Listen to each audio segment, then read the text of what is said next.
Hi everyone, good afternoon from beautiful Vienna. Welcome to my YouTube channel, Making It in Austria. I'm your host, Adela Mehijanic, and today I have a very special guest, Laura Warnier, joining us from Italy today. Hi Laura, welcome to our YouTube channel. Hi, Adela. Nice to meet you all. Thank you so much for joining. You are in Italy for a beautiful vacation, and we wanted to have you with us to share your success stories. You have many, many of them to share, and it will be clear for our listeners and viewers what it's all about. So let's kick it off with who is Laura and what our projects are you working at the moment? Yeah, so originally from Belgium, it's actually 10 years that I left this country. I studied and worked across Europe.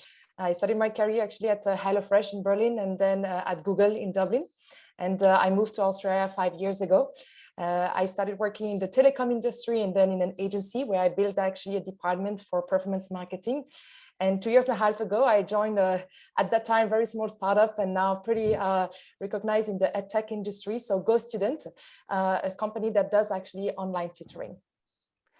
Awesome. So there were so many exciting news about GoStudent recently. So the first unicorn here, or the second unicorn here is also the first tech, as you said, in Europe. So tell us about that. So how does it feel, to been working so long, so for the last couple of years on something that you're obviously very passionate about and the whole team, and now getting the recognition, getting actually the funding and being able to grow even more and expand even more? But it's of course a very great feeling. So when I joined the company, it was two founders and a few developers and 2 or 3 students. And I was hired as the second full-time employee to build actually the whole commercial activities. So I built the whole sales and marketing department from scratch to now more than 250 people. Wow. And since summer last year, so after our Series A investment, I started also our international expansion. So we started with France and Belgium, the countries where I speak the language. And then now we're actually already in 16 countries and will be soon in 20 countries by the end of summer. So it's a super exciting time. It's crazy to have seen the company developing from less than 5 people to now like more than 600. We had a growth of like 700% compared to last year. And we just have a huge vision. Like there is a big mission of building this #1 global school, a vision of enabling all the students worldwide, of helping them to develop their full potential. We don't know yet how this school will look like, but we know that we have a team of like incredible employees and like super passionate and motivated, and that we will make it happen. Awesome. Out of curiosity, have you launched Italy already?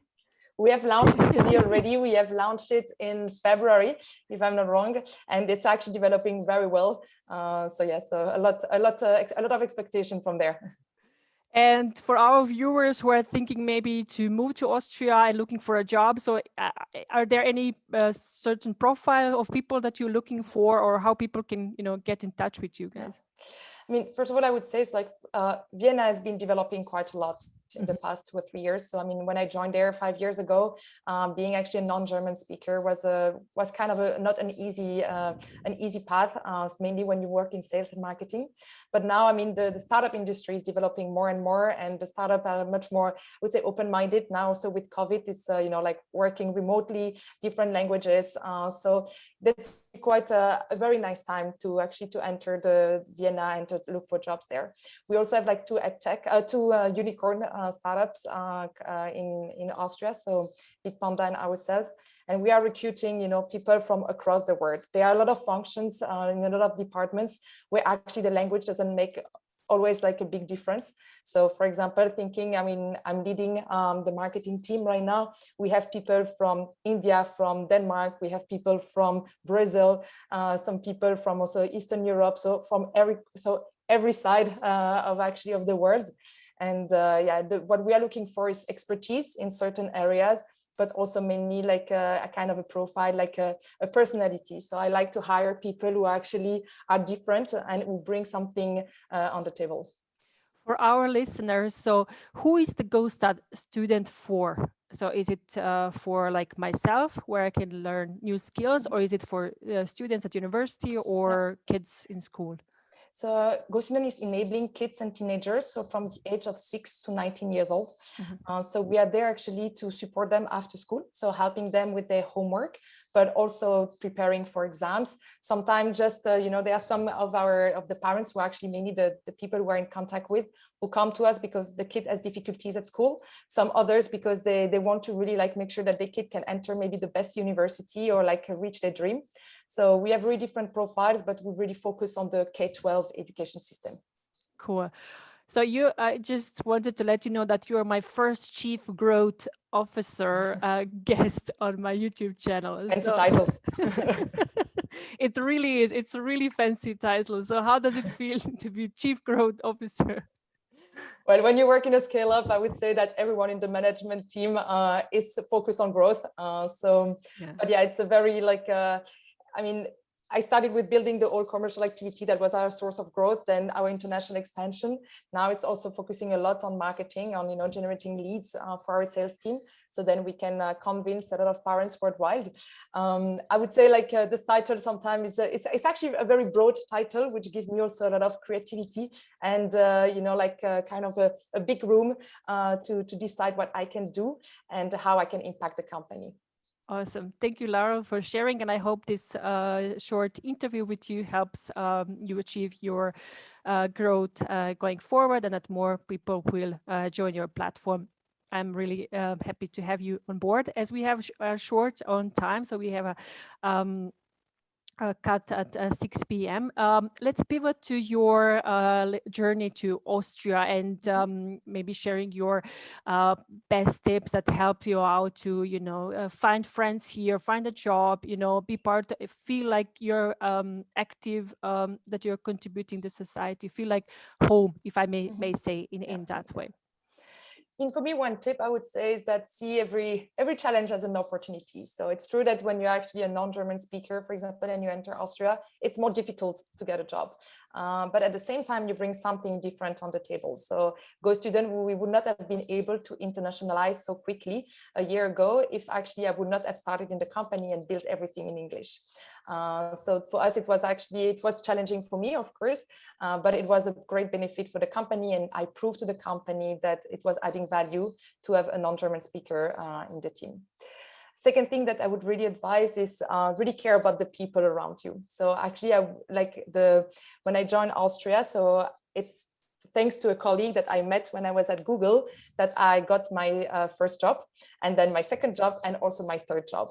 So it's actually, I think everything is connected. And even though I actually was from Belgium and I was never in Austria before, it's thanks to the connection that I did when I was working and studying that I got a job position in Austria. So never underestimate, I would say, the power of networking and staying in contact with the people that you like. And the third one is, I would say, embrace your differences. So because you actually don't come from Austria, you come from a different culture. You have a different way of looking at things. You have maybe a different opinion on certain topic, maybe also different experience. And I think we are now in a world where we want to see those differences. We want to hear other opinions. We want to be questioned. And we are also in a world where now everything is almost global with the internet and so on. And having international people in a team is really adding value. And if some people don't see the benefit, I would say, try to convince them. And if they are not convinced, I would say, go to the next one. Don't waste your time. There are a lot of companies in Austria and great business owner, and just find the one that fits who you are. Thank you, Laura. Like kind of fire your own boss and continue.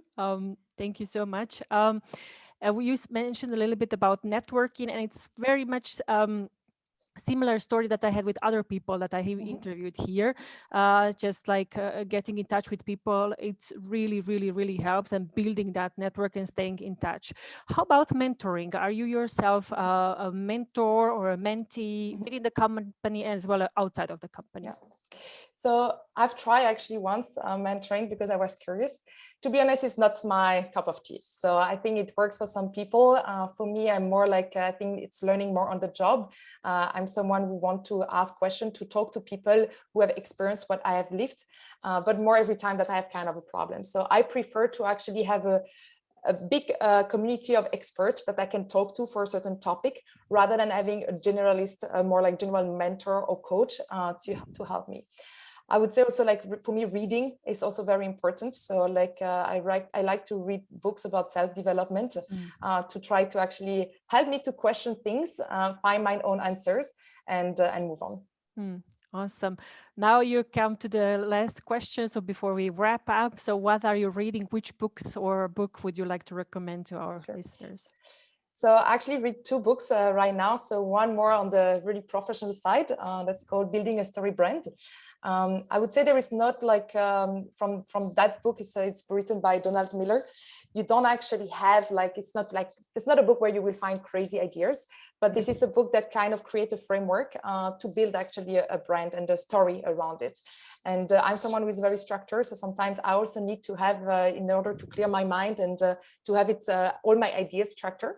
And so that's why I think that this book is very beneficial. He's talking also a lot about how a brand need to actually, of course, like respond to a need, sometimes to show actually to the customer, you know, what he's losing if he's not working with you, as well as what he's gaining. And and really emphasizing on this all power of storytelling and putting the customer as the hero of the story. Awesome. So that's the first book I'm reading, and the second one more on the self-development. That's called 100 Essays That Will Change the Way You Think, from Brianna Wiest. She's a writer and poet, and it's a lot of short actually stories that make you think about, I would say, your life in general, talking about, for example, the power of habits. So how actually having habits linked to a purpose enables you to stick to them and to move on in your life, and to brings you also energy. Or you have the second part of it is, for example, how we tend to underestimate the value of emotional intelligence, and how emotional intelligence has a very strong impact in our decisions every day, and how like data and facts are very important. We should not also forget about the feelings that we have and what come from our gut.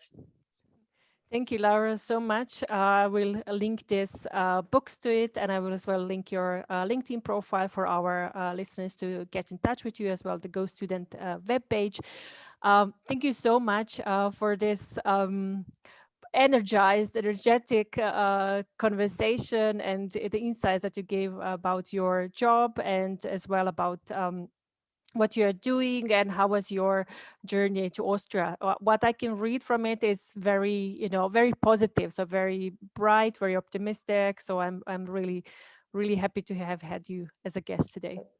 Thank you, Adela, and to everyone who is listening to us and based in Austria. So we are 600 people in the company, plan to be more than 1,000 by the end of this year. So we are still hiring like crazy. So please feel free to go on our website, check the different position. We hire for all the languages in Europe almost. So feel free to apply. Awesome. Thank you so much, Laura. Enjoy your day, enjoy your holidays, and thank you all for watching this. Like, subscribe, share, and looking forward to bring you a new episode next week. Thank you so much. Thank you, Adela. Thank you. Bye.